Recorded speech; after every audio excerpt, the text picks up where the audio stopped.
All right, now we're on to problem number 4.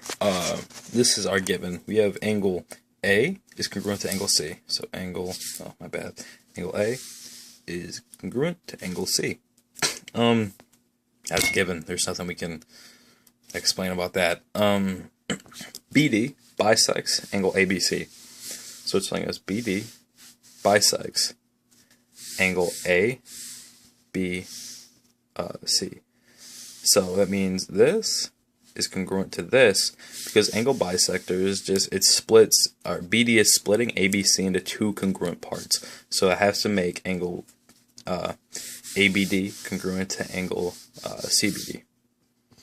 What else? We have DB is congruent to DB because of the reflexive property, and that means that triangle ABC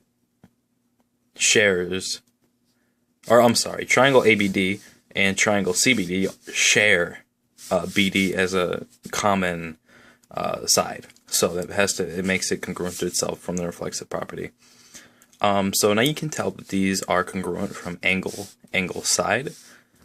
The angle was given.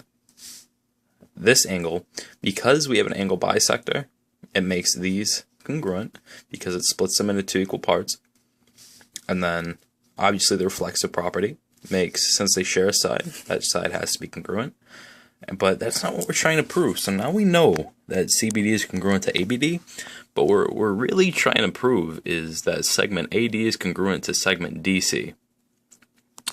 So how do we know that this right here is congruent to this? Well, we know that because of CP/CTC, or corresponding parts of congruent angles are congruent. So in CBD and ABD, these correspond to each other, or these two segments do. And since these are congruent triangles, that makes these congruent, obviously, through corresponding parts, and congruent triangles are congruent. That is number 4.